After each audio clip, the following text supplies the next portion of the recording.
મોરબીમાં રોડ પર ચક્કાજામનો મામલો 50 રોડ ચક્કાજામ મામલે સ્થાનિકો અડગ છે। વિરોધકર્તાઓએ રોડ પર ભોજન પણ કર્યું। રોડ બનાવવાના મામલે ચીફ ઓફિસર લેખિતમાં બાહેધરી નહીં આપે ત્યાં સુધી નહીં હટવાની લોકોએ જીદ કરી છે। આ તસવીરો જુઓ। મોરબીમાં રોડ પર ચક્કાજામ કરવામાં આવ્યો। સ્થાનિકો હજુ પણ અડગ છે કારણ કે અહીંયા 50 રોડ છે, ત્યાં આગળ તમે જુઓ તો કેટલાય સમયથી અહીંયા રોડની કામગીરી થઈ નથી રહી અને તેના કારણે સ્થાનિક લોકો હવે અકળાયા છે।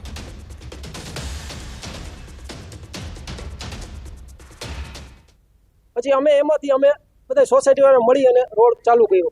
રોડ 50% પૂરો થઈ ગયો, એના 6 મહિના થઈ ગયા।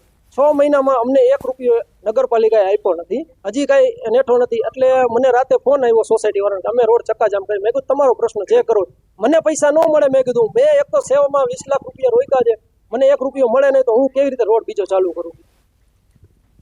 તો મોરબીમાં સ્થાનિકો દ્વારા રોડ રોકીને વિરોધ કરીને ચક્કાજામ કરાયો। મોરબીના 50 રોડ પરના સ્થાનિકોએ શ્યામ પાર્ક એક સોસાયટીનો રોડ મંજૂર કર્યા બાદ અનેક રજૂઆતો કરવા છતાંય અધૂરા રોડનું કામ શરૂ ન કરતા સ્થાનિકો રોષે ભરાયા।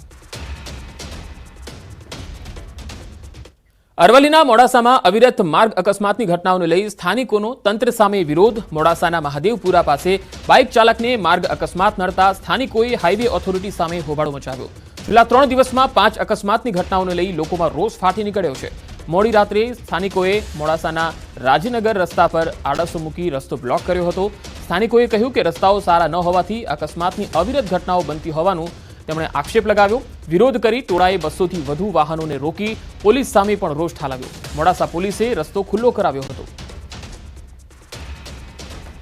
આટક લોકો નથી રહ્યા એટલે આ છઠ્ઠું એક્સિડન્ટ છે અને આ ગાડી વહી પડી છે, એમાં ચર્ચનું ગોધો હતો, પોલીસ તલોદથી લેવા આવી હોય ગાડી, આપણે બાપની થોડી ગાડી છે, અમારો જમાદાર આવવો જોઈએ, અમારે બીચનો જમાદાર ના આવવો જોઈએ ગાડી લેવા ગાડી, અને આ ગાડી પડી હતી, કાલે પડી ગાડી, એક હાથે પડી, 6 બાઇકનું એક્સિડન્ટ થયું। તંત્રને જણાવવા માંગુ છું કે 5 વાર પ્રતિક ઉપવાસ કર્યા છે રોડ રસ્તા માટે। તમારા માટે વિવિધ આરટીઆઈઓ થાય છે રોડ રસ્તા માટે, અને દરરોજ કાલે 5 જણાનું ત્યાં મોત થઈ ગયું। હાઈવે ઓથોરિટી શું કરી રહી છે નેશનલ હાઈવે ઉપર? કાલે સવારે માલપુરની અંદર અકસ્માત થાય છે। આજે થોડીક વાર પહેલા જ 5-10 મિનિટ પહેલા જ એક સનગર મોરબીના દીકરાનું આજ મહાદેવપુરા પાટિયા ઉપર અકસ્માત થયો છે। અમદાવાદમાંથી ઝડપાયેલા નકલી જજ મોરિસ સેમ્યુઅલ ક્રિશ્ચનની મુશ્કેલી વધી ગઈ છે। નકલી જજ મોરિસ વિરુદ્ધ નોંધાયેલા વધુ એક કેસમાં તેને કોર્ટમાં રજૂ કરાયો। કારંજ પોલીસ સ્ટેશનમાં નોંધાયેલા ગુનામાં મોરિસ ક્રિશ્ચનને કોર્ટમાં રજૂ કરાયો। અગાઉના ગુનામાં સાબરમતી જેલમાં બંધ મોરિસની કારંજ પોલીસે ફરી ધરપકડ કરી। એએમસીની માલિકીની જમીન પચાવી પાડવાના હેતુસર ખોટી આર્બિટ્રેશન પ્રક્રિયા કરી હુકમ પાસ કરવાનો આરોપ છે।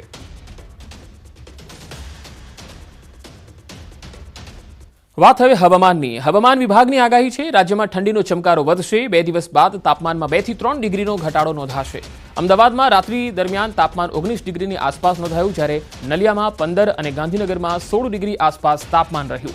2 દિવસ બાદ તાપમાન ઘટ્યા બાદ 4 દિવસ પછી ફરી 2 ડિગ્રી તાપમાન વધશે। ઉત્તર ભારતીય પ્રદેશમાંથી પવન નહીં ફૂંકાવાના કારણે હજુ ઠંડીની લહેર નથી। આગામી 7 દિવસ વાતાવરણ સૂકું રહેશે, 2 દિવસ વાતાવરણ યથાવત રહેશે। 24 घंटे के बाद डे 2 ऑनवर्ड्स जो है तापमान थोड़ा सा जो है 2 से 3 डिग्री जो है कुछ हिस्सों में गुजरात रीजन के गिरने की संभावना है। इसका मुख्य कारण ये है कि जो हवाओं का रुख है वो नॉर्दर्ली हो रहा है, जिसकी वजह से जो है थोड़ा सा जो है तापमान में गिरावट देखने को मिलेगी अगले 3 से 4 दिन। उसके बाद फिर जो है तापमान में फिर से जो है 1-2 डिग्री की बढ़त रहेगी और मोस्टली जो है उसके बाद तापमान एनएलसी में देखने को मिलेगा। तापमान अगर हम देखते हैं, न्यूनतम तापमान गुजरात के में जो है पिछले 24 घंटों में जो दर्ज हुआ है उसमें सबसे न्यूनतम तापमान नलिया में 15.8 डिग्री सेल्सियस और गांधीनगर में 16 डिग्री सेल्सियस तापमान दर्ज किया गया है। ગીર સોમનાથની કોડીનાર માર્કેટિંગ યાર્ડમાં ફરી ખેડૂતોએ હોબાળો મચાવ્યો। રોષે ભરાયેલા ખેડૂતોએ માર્કેટિંગ યાર્ડમાં હરાજી બંધ કરાવી દીધી। મગફળી સહિતના પાકના યોગ્ય ભાવ ન મળતા હોવાથી હોબાળો મચી ગયો। પોષણક્ષમ ભાવ ન મળતા ખેડૂતોએ હરાજી બંધ કરાવી અને રોષ ઠાલવ્યો। શનિવારે પણ ખેડૂતોએ યાર્ડમાં હરાજી બંધ કરાવી હતી। ગીર સોમનાથ જિલ્લામાં ઇકો ઝોનનો વિરોધ હજુ યથાવત છે. ઇકો ઝોન રદ કરવાની માંગણી સાથે ખેડૂતો એકત્ર થયા હતા. ગીરના વડુમથક સાસણમાં ખેડૂતો દ્વારા વિરોધ કાર્યક્રમ યોજવામાં આવ્યો.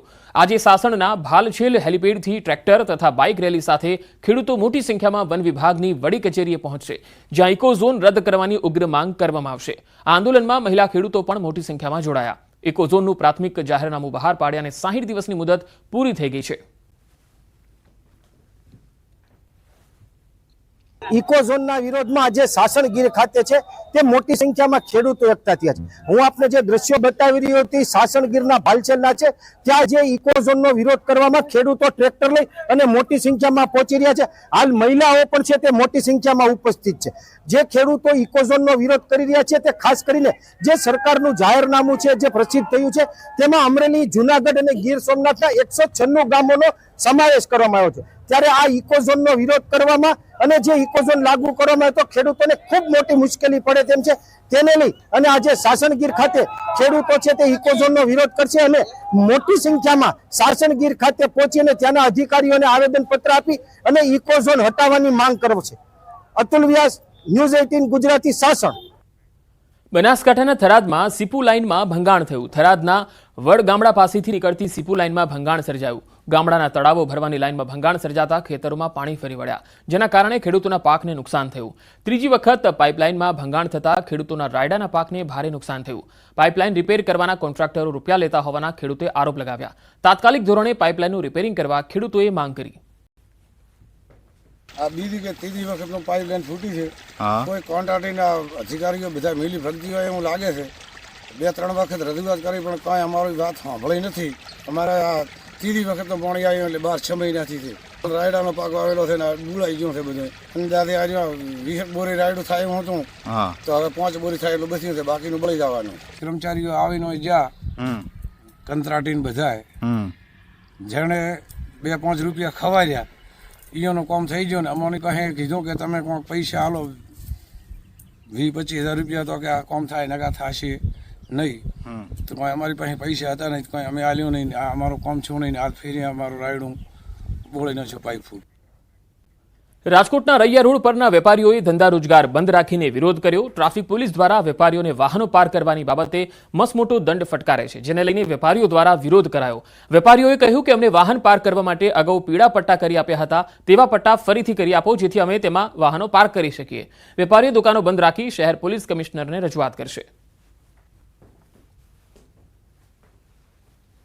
રજૂઆત અમારી એ જ કરવાની કે જે તે સમયે અમને યલો બેગ મારી દીધો હતો અને અમને દંડથી બચવાની જગ્યા અને લીટો આપી દીધો હતો, તો એ જ ફરીથી રજૂઆત કરવાની છે કે ભાઈ અમારે પાછો આ યલો બેલ્ટ મારી દો, જેથી કરીને ટ્રાફિક અધિકારીઓ અવારનવાર આવતા હોય તો એના ધ્યાનમાં બી રહે ને કે ભાઈ યલો બેલ્ટની અંદર વાહન છે તો એને કઈ દંડ નથી કરવાનો.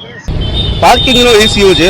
પાર્કિંગ જે તે સમય પહેલા અહીંયા યલો પટ્ટો મારી ગયેલા હતા, એ યલો પટ્ટો અત્યારે ભૂસાઈ ગયેલો છે તો વ્હાઇટ થઈ ગયો છે.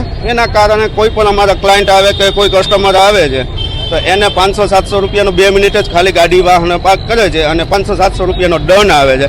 એ દંડ અમે ભરીએ છીએ અથવા અમારે ગાડી ટોચર કરીને લઈ જાય છે.